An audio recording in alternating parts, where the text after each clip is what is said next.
Okay, welcome everyone. So in the previous lectures, we talked about crystalline material. And when we say crystalline material, from the definition that we have is we're expecting to see a periodic arrangement of atom that been extended throughout the material, right? So if a certain positioning or a certain distance between atoms and a certain angle exists in a certain portion of the material, this is what we're expecting if you go to other positions within the crystalline material. However, this is not the case. In real material, okay, there will be some deviation from crystallinity, or from deviation from perfect crystalline material. Now, in perfect crystalline material, we're expecting, for example, here to have 1, 2, 3, 4, 5, 6 atoms, okay, in this region. And now, in the crystalline material, we're expecting that we're taking whatever is happening here, and then we do copy paste here and paste it here, right? So that means we're expecting to have 1, 2, 3, 4, 5, 6. 1, 2, 3, 4, 5, 6, right? And this is what we're expecting in perfect crystalline material, an ideal salt material. However, in reality, this is what we might see. We might see 1, 2, 3, 4, 5. Where is the sixth atom, right? It's missing. And this is considered to be one type of defects that can exist inside the material, okay? Now, this is a very important topic, and actually this is the topic of this chapter. Is we want to look at the imperfections that can take the material from being, either crystalline material, right, to a crystalline material, still a crystalline material, but that contains some defects and imperfections. We want to know what are the different types of defects can exist in a material. We want to know, is there a way maybe to quantify them? And most importantly, for us in material science and engineering course, we want to know whether those different types of defects has anything to do with the properties. Well, let me tell you, the answer is, definitely yes. The defects, it turns out, it can play a major role in determining the property.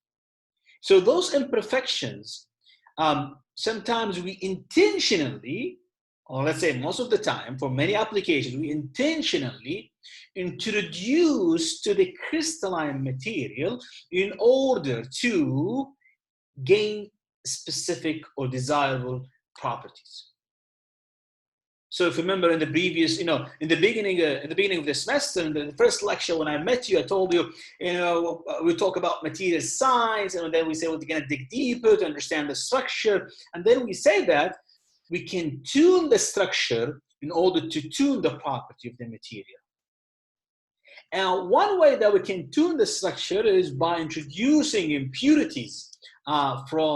Introducing impurities in order to design a material to come up with to behave in a certain way. So again, what you see here, actually you're seeing something that is being messed, right? And this is one type of imperfection. So we want to classify those kind of imperfections. So we can classify them, and we can use different metrics or different way. One of the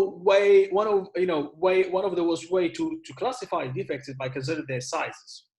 So either it's going to be it's called 0D, or also we can call it point defects, is when the defect or imperfection is in the size of an atom. Okay, we can call it the second type is called linear defect. And the third type is a planar defect. So 0D, 1D, 2D. So again, point defects, linear defects, and planar defects. So we'll in this chapter, we'll talk about each one of them, and we'll try to give you some basics about those defects. And then in next chapter, since we in this course we're going to focus on mechanical properties of materials, we will try to see how those defects actually play a major role in the mechanical properties of the material. Okay. And we can explain many things by correlating the behavior with the existence of the defects. Okay, so now let's start with the first thing is here we're trying to see what's gonna happen if we add intentionally, we add impurity, okay, to a material. We add certain type of impurities to a material. What's going to happen? Well, we're going to form what's called an alloy, right? Because we know, especially talking about metals, right? If you have pure metal and they start to add impurities, right? You're forming what's called alloys. Now you're intentionally adding this. Why? Because you're intentionally adding this in order to gain certain property. But also sometimes, even if you are not intentionally adding impurities, it's difficult to get 100% pure metal. Maybe during the certification process or during the manufacturing process or fabrication process, you will get some impurities that will, or traces of impurities that will allow, the maximum purity that can get is 99.999%. So that means the impurities either being added intentionally or something uncontrollable. You cannot control it. Okay, at the end you cannot get 100%. In most of the case, you cannot get 100% pure metal. Now, one of the interesting example is, when you want to, when you want to make silver for jewelry, let's say, for example, okay, most of the silver are not pure silver because silver are soft, so it can easily be deformed. When a customer deal with it, it will be easily deformed. So maybe you're gonna buy it today and you see all these decorations, different stuff.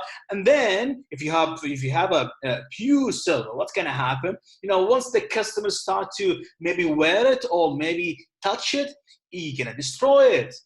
Right, you're gonna diminish all these different decoration and arts that you have in that piece of silver. Why? Because silver is soft. So one way to deal with this problem is to create to design a material or a certain structure that can sustain certain mechanical or certain forces, right? Expected forces, right? So we can enhance the mechanical behavior of the material. Okay, this is why we can have, for example, what's called sterling silver. In sterling silver, we are adding 7.5% of copper to the to come up with what's called sterling silver. So it's 92% silver, and the remaining is copper. And why we are adding copper? To enhance the mechanical property. Okay, so the bottom line is that we can make an alloy by adding impurities to gain certain properties.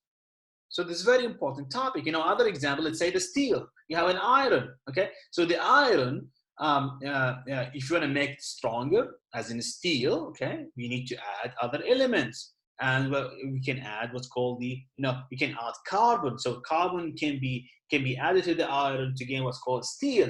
And then if you're going to get stainless steel, then you have to add other elements such as chromium.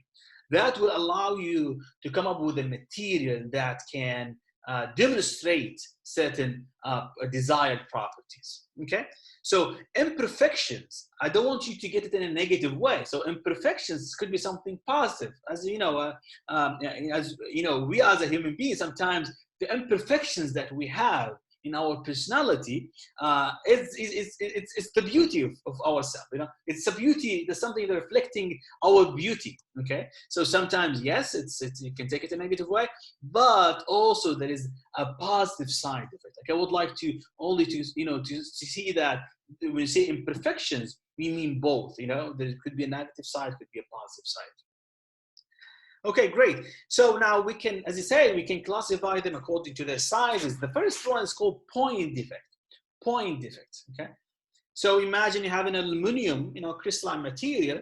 Okay. What kind of defects we're expecting in a size of an atom? Well, either you can have what's called a vacancy. What do you mean by vacancy? Well, you expect to see an atom here, and then there is another atom sitting next to it, and there's another atom sit next to it. Okay. Now, what you see here is that you're expecting to see something here, right? But now, as you can see here, there's nothing there, right? So there's a vacant lattice site. So there's a vacant lattice site. So you expect to see an atom, but you see nothing, so this is called vacancy. The other type is called self-interstitial. Self-interstitial is where, you see here, so this region is kind of perfect.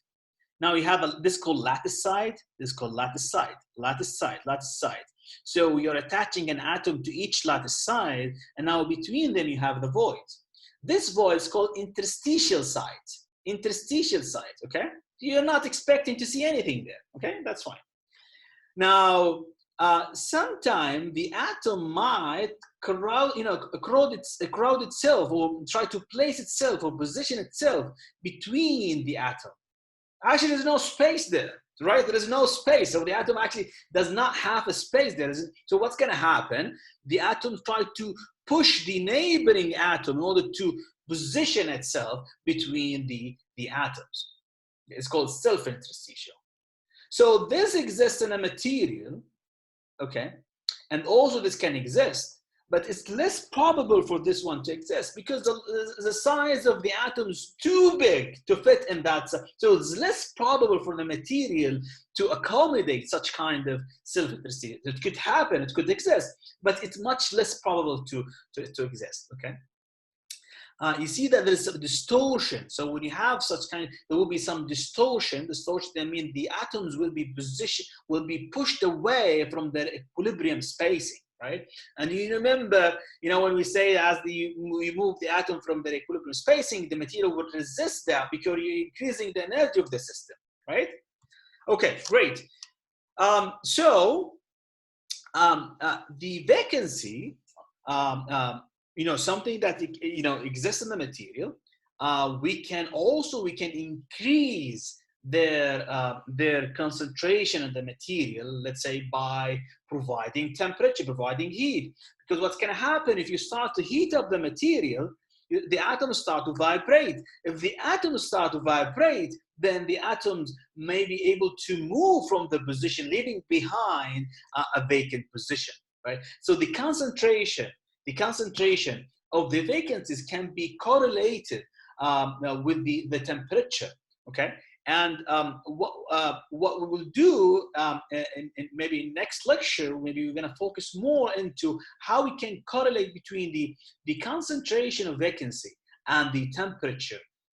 And we will see that this is the concentration has an Arrhenius relation with the temperature. So as the temperature increase, we're expecting that the concentration also will increase. We're going to talk about this in next lecture. Okay. So for the time being, what I wanted to say in this lecture that in real material, okay, in real material, we're expecting to see imperfections. Okay, and we're going to continue this discussion, discussion of types of the imperfection in the coming lecture. And again, this is the topic of this chapter. Okay, see you then in next lecture.